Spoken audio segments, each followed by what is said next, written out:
हाहाकार पानी मारत ताटे नदी में। पराग मत खाओ पुत्र, मत खाओ मत खाओ मत खाओ। इंडियन प्लेट के दबाव के कारण टेथी सागर का कुछ भाग क्या हो गया, इससे ऊपर उठ गया और ऊपर उठने से क्या बन गया, हिमालय पहाड़ बन गया। और हिमालय पहाड़ से निकलने वाली नदियां क्या करती रही है पर फेन फेन सब लिया के जामा करती गई, जामा करती गई, जामा करती गई और उसी से क्या बन गया, उत्तर का विशाल मैदान बन गया। मिट्टी का परत क्या करेगा, जामा करेगा, तो जामा करते करते करते करते क्या हो जाए, वो ऊंच बन जाता है। तो आज हम लोग सीखने वाले हैं उत्तर का विशाल मैदान। उत्तर का विशाल मैदान या इसको सिंधु गंगा ब्रह्मपुत्र का मैदान भी कहा जाता है। तो जानेंगे इसके बारे में। जैसा कि आप जानते हैं ये हमारा प्रायद्वीपीय पठार का भाग है। किसका भाग है, प्रायद्वीपीय पठार का भाग है। तो प्रायद्वीपीय पठार का भाग हुआ क्या, ठीक है, ये हमारा इंडियन प्लेट है।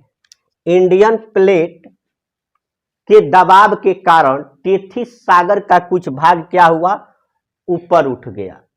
इंडियन प्लेट के दबाव के कारण टेथी सागर का कुछ भाग जो क्या हुआ, ऐसे ऊपर की तरफ उठ गया नहीं, और ऊपर उठने से क्या बन गया, हिमालय पहाड़ बन गया। ऊपर उठने से क्या हो गया, हिमालय पहाड़ बन गया। और हिमालय से निकलने वाली नदियां, हिमालय से निकलने वाली नदियां इस क्षेत्र में क्या करती गई, अवसाद अपना जमा करती गई। और इन्हीं अवसादों से क्या बना है हमारा उत्तर का ये जो भाग देख रहे हो, यही उत्तर का विशाल मैदान बना है, ठीक है। तो अब प्रश्न उठता है प्लेट, प्लेट किसे कहते हैं, तो धरातल के वे दृढ़ क्षेत्र जो ठोस भूपटल का निर्माण करते उसे क्या करते हैं, प्लेट कहते हैं। तो टेथी सागर की भूसनती तो ही है उत्तर का पर्वतीय भाग। आपको बताया गया हिमालय की उत्पत्ति कैसे हुई है, टेथी सागर की भूसनती से हुई है, ठीक है। इसका उत्तर का विशाल मैदान का विस्तार कितना है, पश्चिम से पूरब 2400 किलोमीटर की लंबाई में फैला हुआ है। पश्चिम से पूरब की ओर कितने किलोमीटर में, 2400 किलोमीटर लंबाई में। और इसकी चौड़ाई जो है उत्तर से दक्षिण 150 से 500 किलोमीटर के बीच में, और गहराई जो है 1000 मीटर से 2000 मीटर तक है दोस्तों। प्लेट के दबाव के कारण टेथी सागर का कुछ भाग क्या हो गया, इससे ऊपर उठ गया और ऊपर उठने से क्या बन गया, हिमालय पहाड़ बन गया। और हिमालय पहाड़ से निकलने वाली नदियां क्या करती रही है पर फेन फेन सब लिया के जामा करती गई, जामा करती गई, जामा करती गई, और उसी से क्या बन गया, उत्तर का विशाल मैदान बन गया। उत्तर के विशाल मैदान को निर्माण प्रक्रिया के आधार पर या भौतिक आकृतियों के भिन्नता के आधार पर 4 भागों में बांटा गया है। कितने भागों में बांटा गया है बच्चों, 4 भागों में। भाभर, तराई, खादर और बांगर। इसको याद करने के लिए ट्रिक है भात खाबा, भात खाबा, भात खाबा याद रखना, ठीक है। निर्माण प्रक्रिया के आधार पर उत्तर के विशाल मैदान को 4 भागों में बांटा गया है। भात खाबा यानी भाभर, तराई, खा से खादर, अब्बा से बांगर। तो समझेंगे आप, जैसा कि आप जानते हैं कि ये हमारा जो है महान हिमालय है, उसके समानांतर एक और पर्वत श्रृंखला है मध्य हिमालय, और एक और पर्वत श्रृंखला है शिवालिक हिमालय। तो आप जानते हैं कि हिमालय से क्या होती है, नदियां निकलती है। हिमालय से क्या होती है, नदियां निकलती है, बहुत सारी नदियां निकलती है हिमालय से। तो हिमालय से जो नदियां निकलती है तो वो क्या होती है, जो शिवालिक का जो ढाल है उस पर आके कंकड़ पत्थर जमा कर देती है। इतना बड़ा बड़ा बुलडोजर कंकड़ पत्थर, तो क्या होता है, नदियां जो, ये तो पहाड़ क्या होते हैं, पत्थर ही तो होते हैं। इसको काटते काटते काट कर कभी इतना बड़ा पत्थर, इतना बड़ा, छोटा बड़ा, इस तरह के 8 से 16 किलोमीटर चौड़ाई पट्टी के रूप में जामा कर देती है। कंकड़ पत्थर क्या कर देती है, ये जामा कर देती है, ठीक है। तो इसी को हम लोग कहते हैं भाबर प्रदेश। किसको कहते हैं? भाबर प्रदेश। आपसे कोई पूछे कि भाबर प्रदेश किसे कहते हैं, तो हिमालय से निकलने वाली नदियां शिवालिक के ढाल पर 8 से 16 किलोमीटर चौड़ी पट्टी में कंकड़ पत्थर जमा कर दिए हैं, जिसे क्या कहते हैं? भाबर कहते हैं। भाबर की एक विशेषता है, इसमें नदियां विलुप्त हो जाती है। अब जो हिमालय से जो निकलने वाली नदियां हैं, इसमें आकर क्या हो जाती है, इतना कंकड़ पत्थर है जो वही में पानी जो है लुका जाता है, विलुप्त हो जाती है। ठीक है, कुछ समय के बाद ये फिर छोटी बड़ी सरिताएं जो है पुनः प्रकट होती है। तो जो पुनः प्रकट होती हैं, ठीक है, ये वाला फिर यहाँ से नदियां जो है क्या होना चालू हो जाती है, निकलना चालू हो जाए। जो लुकाए लगो फिर पानी सरौते सरौते फिर जो है अब निकालना, यहाँ इसमें लुका गई नदियां, छिप गई, या फिर धीरे धीरे जो है निकालना चालू की। तो इसको हम लोग कहते हैं तराई। क्या कहते हैं इसको? तराई कहते हैं। यानी दलदली क्षेत्र होता है तराई वाला, यानी साफ जो है पानी से लबालब रहता है ये, तो ये वाला है। अब फिर निकलने के बाद मान लीजिए नदी हो गई हमारी, अब इसमें पानी मान लीजिए ये नदी जो है पानी बह रहा है इसमें ऐसे ऐसे, तो कभी बाढ़ आ जाता है।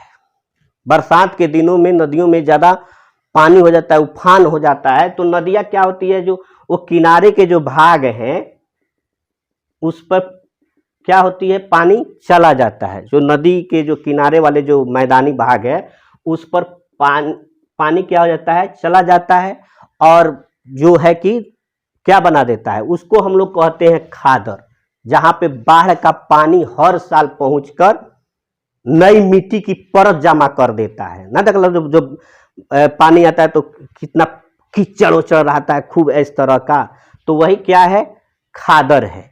अब ऐसा भाग जो अब हर साल नदी बाढ़ आएगा और उस पर नई मिट्टी का परत क्या करेगा, जमा करेगा, तो जमा करते करते करते करते क्या हो जाए, वो ऊंच बन जाता है। अब ऊंच बन के वहां पे पानी नहीं पहुंचता है उस ऊंचे मैदान पर, तो उसको हम लोग कहते हैं बांगर। तो यही है भाबर, तराई, खादर और बांगर की कहानी। की आप परिभाषा लिख सकते हैं यहाँ पे। हर प्रदेश में छोटी छोटी नदियां क्या होती है, विलुप्त हो जाती है। पहले ही मैंने बताया कि भाबर प्रदेश में नदियां, हिमालय से निकलने वाली नदियां क्या होती है, इस प्रदेश में भाबर प्रदेश में छुप जाती है, विलुप्त हो जाती है। किंतु जब इस पट्टी के दक्षिण में नदियां या सरिताएं, नदी को सरिता भी कहते हैं, पुनः निकलकर नम एवं दलदली क्षेत्र बनाती है, जिसे क्या कहते हैं, तराई कहते हैं। वाला भाग हमारा क्या है, तराई प्रदेश है।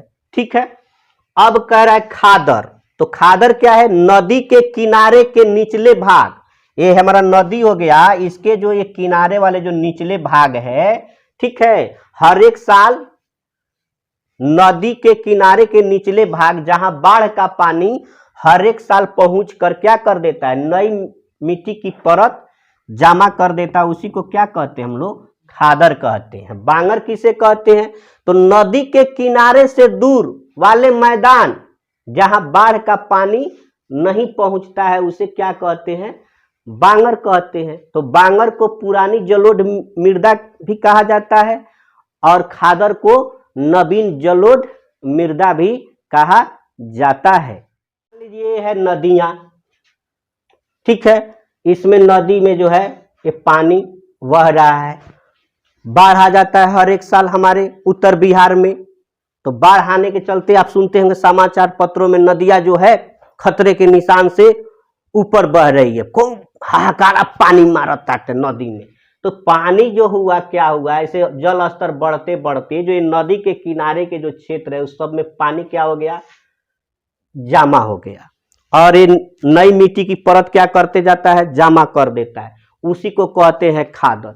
लेकिन नई मिट्टी की परत जमा हो तो हो तो हो तो हो तो हो तो हो, ये सब धकते धकते धकते ऊपर, अब यहाँ पे पानी नहीं पहुंचता बाढ़ का, तो वही क्षेत्र क्या कहलाता है, बांगर कहलाता है। बस उत्तर के मैदान का प्रादेशिक विभाजन, उत्तर के मैदान का प्रादेशिक विभाजन, इसको 4 भागों में बांटा गया है। पश्चिमी मैदान या पंजाब का मैदान। तो पंजाब का मैदान सिंधु और उसके सहायक नदियों से बना है। दूसरे में है राजस्थान का मैदान, तीसरे में है गंगा का मैदान या इसी को कहते हैं मध्यवर्ती मैदान, और चौथे में है ब्रह्मपुत्र का मैदान कहिए या असम का मैदान कहिए या पूर्वी मैदान कहिए।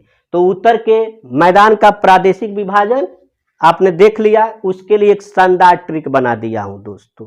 कैसे आप इसको याद रखोगे, तो उसके लिए एक शानदार ट्रिक है, पान पराग मत खाओ पुत्र, पान पराग मत खाओ पुत्र।